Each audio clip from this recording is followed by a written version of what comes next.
Assalamualaikum warahmatullahi wabarakatuh. Perkenalkan, nama saya MDS Arasta. Saya mahasiswa dari Politeknik Negeri Medan. Di sini saya akan mempresentasikan tentang pengendalian internal. Pertama-tama saya akan menjelaskan dari definisi pengendalian internal itu sendiri.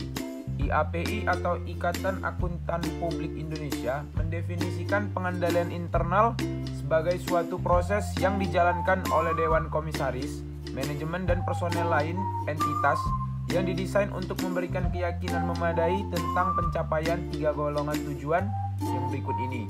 Yang pertama ada keandalan pelaporan keuangan.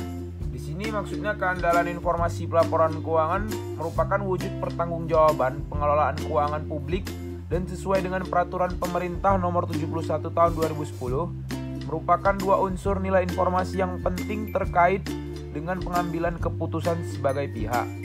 Yang kedua ada efektivitas dan efisiensi operasi. Yang ketiga ada kepatuhan terhadap hukum dan peraturan yang berlaku. Di sini maksudnya dikatakan kepatuhan hukum adalah keadaan seseorang warga atau masyarakat yang tunduk patuh dalam satu aturan hukum yang berlaku. Kepatuhan hukum adalah ketaatan pada hukum. Dalam hal ini hukum yang tertulis. Kepatuhan atau ketaatan ini didasarkan pada kesadaran.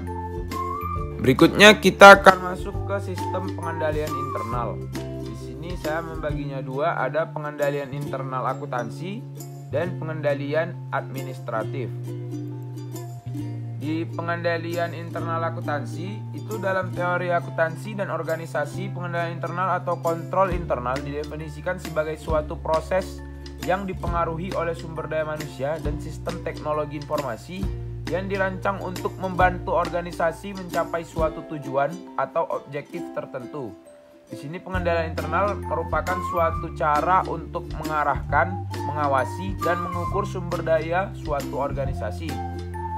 Yang pengendalian administratif di sini maksudnya pengendalian administratif merupakan pengendalian risiko dan bahaya dengan peraturan-peraturan terkait dengan keselamatan dan kesehatan kerja yang dibuat. Contoh pengendalian administratif adalah melaksanakan inspeksi keselamatan terhadap peralatan secara periodik, melaksanakan pelatihan, mengatur keselamatan dan kesehatan kerja pada aktivitas kontraktor, melaksanakan safety induction, memastikan operator forklift sudah mendapatkan lisensi yang diwajibkan, menyediakan instruksi kerja untuk melapor kecelakaan, mengganti shift kerja, menempatkan pekerjaan sesuai dengan kemampuan dan risiko pekerjaan, atau misal terkait dengan pendengaran, gangguan pernapasan atau gangguan kulit, serta memberikan instruksi terkait dengan akses kontrol pada sebuah area kerja. Baik, di sini saya akan memberikan komponen dari pengendalian internal. Yang pertama dari lingkungan pengendalian. Di sini lingkungan pengendalian itu mencakup hal-hal di berikut ini. Yang pertama ada integritas dan nilai etika. Di sini integritas dan nilai etika merupakan produk standar etika, perilaku organisasi dan bagaimana standar tersebut dikomunikasikan serta didorong untuk dilaksanakan.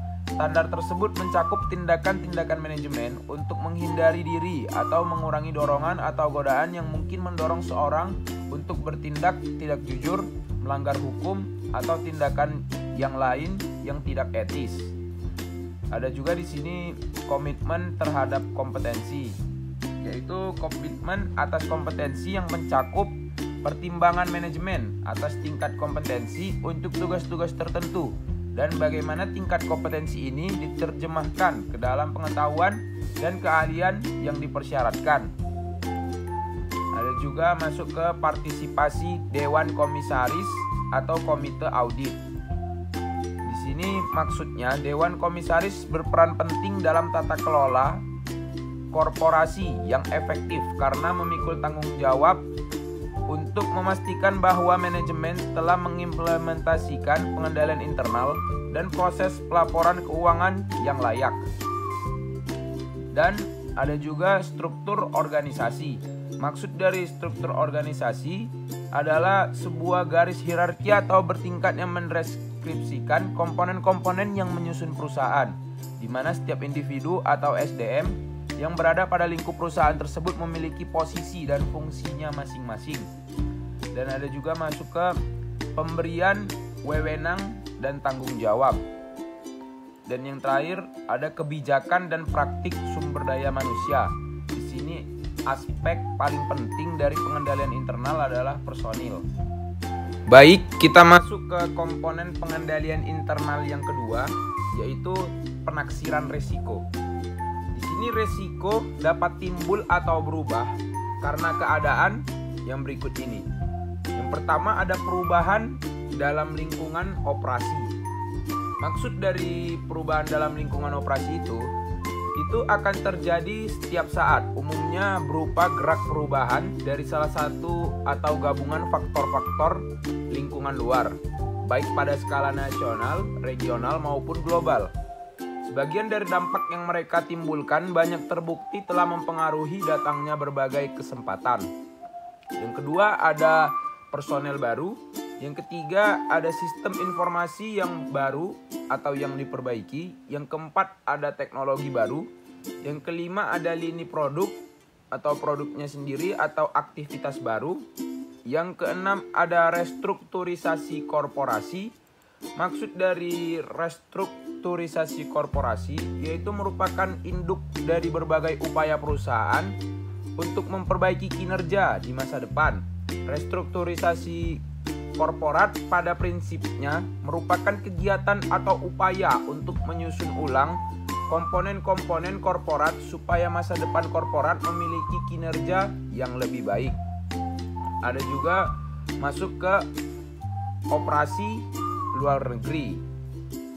Di nomor 7 ada operasi luar negeri. Itu operasi penghasil atau pendapatan yang berlokasi di luar negeri, tempat kantor pusat perusahaan berada dan yang menghasilkan pendapatan dari penjualan kepada pihak-pihak yang tidak terafiliasi atau penjualan atau transfer antar perusahaan antar wilayah. Yang terakhir atau yang ke-8, standar akuntansi yang baru. Kita masuk ke komponen pengendalian internal yang ketiga, ada aktivitas pengendalian. Umumnya, aktivitas pengendalian yang mungkin relevan dengan audit dapat digolongkan sebagai kebijakan dan prosedur yang berkaitan dengan hal-hal berikut ini. Yang pertama ada review terhadap kinerja. Di sini review kinerja merupakan penilaian formal oleh atasan atau manajer terhadap bawahannya atas kinerjanya dalam periode waktu tertentu yang disepakati. Review kinerja merupakan proses yang berjalan dapat dilakukan beberapa kali dalam setahun. Yang kedua ada pengolahan informasi. Di pengolahan informasi mengandung pengertian tentang bagaimana seorang individu mempersepsi, mengorganisasi, dan mengingat sejumlah besar informasi yang diterima individu dari lingkungan.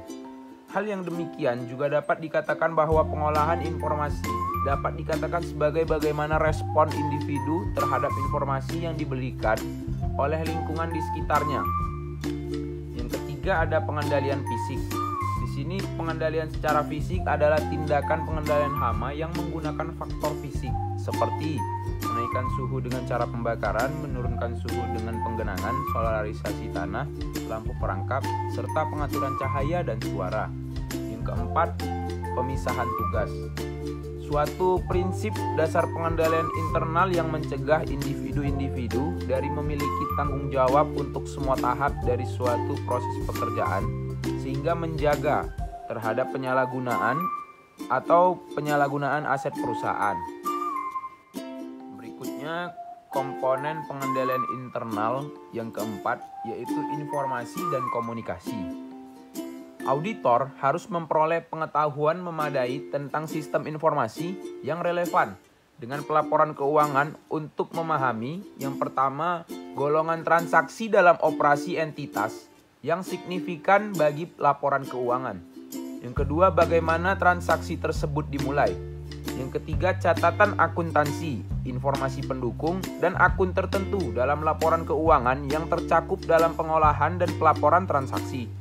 Yang keempat, pengolahan akuntansi yang dicakup sejak saat transaksi dimulai sampai dengan dimasukkan ke dalam pelaporan keuangan. Kita masuk ke komponen pengendalian internal yang kelima, yaitu pemantauan. Di sini proses yang menentukan kualitas kinerja pengendalian internal sepanjang waktu. Jadi pemantauan ini mencakup penentuan desain dan operasi pengendalian tepat waktu dan pengambilan tindakan koreksi. Berikutnya kita akan membahas hubungan pengendalian internal dengan ruang lingkup. Ada 2 poin di sini. Di poin pertama, jika pengendalian internal suatu usaha lemah, maka kemungkinan terjadinya kesalahan, ketidakakuratan ataupun kecurangan dalam perusahaan sangatlah besar. Di poin kedua, jika auditor kurang hati-hati dalam melakukan pemeriksaan dan tidak cukup banyak mengumpulkan bukti-bukti yang mendukung pendapat yang diberikannya, hal tersebut dapat menimbulkan risiko yang sangat besar, yaitu memberikan opini tidak sesuai dengan kenyataan. Berikutnya kita akan membahas bagaimana melakukan pemahaman dan evaluasi atas pengendalian internal. Pemahaman dan evaluasi atas pengendalian internal merupakan bagian yang sangat penting dalam proses pemeriksaan oleh akuntan publik. Karena baik buruknya pengendalian internal akan memberikan pengaruh yang besar terhadap 5 poin berikut ini. Yang pertama, ada keamanan aset perusahaan. Yang kedua, dapat dipercayai atau tidaknya laporan keuangan perusahaan. Yang ketiga, lama atau cepatnya proses pemeriksaan akuntan. Yang keempat, ada tinggi rendahnya audit fee atau fee audit. Di sini maksud dari fee audit merupakan fee yang diterima oleh akuntan publik setelah melaksanakan jasa audit. Seorang auditor bekerja untuk mendapatkan imbalan atau upah, yaitu berupa fee audit. Di sini penetapan fee audit tidak kalah penting di dalam penerimaan penugasan. Auditor tertentu bekerja untuk memperoleh penghasilan yang memadai. Besaran fee audit yang akan diterima auditor diduga berpengaruh terhadap kualitas audit. Oleh sebab itu, penentuan fee audit perlu disepakati antara klien dengan auditor supaya tidak terjadi perang tarif yang dapat merusak kredibilitas akuntan publik. Berikutnya yang terakhir atau yang kelima, itu ada jenis opini yang diberikan oleh akuntan publik. Ada 3 cara yang bisa digunakan akuntan publik dalam mengevaluasi pengendalian internal. Yang pertama, ada internal control questionnaires atau ICQ. ICQ biasanya dikelompokkan sebagai berikut. 1. Umum. 2. Akuntansi. 3. Siklus penjualan piutang penerimaan kas. 4. Siklus pembelian, utang pengeluaran kas. 5. Persediaan. 6. Surat berharga. 7. Aset tetap. 8. Gaji dan upah. Yang kedua, ada bagan arus atau flowchart. Di sini flowchart menggambarkan arus dokumen dalam sistem dan prosedur di suatu unit. Yang ketiga, ada naratif. Dalam hal ini auditor menceritakan dalam bentuk memo sistem dan prosedur akuntansi yang berlaku di perusahaan, misalnya prosedur pengeluaran kas. Kita masuk yang terakhir, ada keterbatasan pengendalian internal entitas. Penting untuk dipahami bahwa sistem pengendalian internal yang efektif tidak memberikan jaminan absolut akan tercapainya tujuan perusahaan. Secara sederhananya dapat dikatakan bahwa sistem pengendalian yang handal tidak bisa mengubah manajer yang buruk menjadi bagus. Akan tetapi, sistem pengendalian internal yang handal dan efektif dapat memberikan informasi yang tepat bagi manajer maupun dewan direksi yang bagus untuk mengambil keputusan maupun kebijakan yang tepat untuk pencapaian tujuan perusahaan yang lebih efektif. Sekian dari presentasi saya tentang pengendalian internal. Mohon maaf jika ada kesalahan kata, dan saya akan menerima komentar atau kritik saran dari kalian atau teman-teman semuanya. Saya ucapkan wabillahi taufik wa hidayah. Wassalamualaikum warahmatullahi wabarakatuh.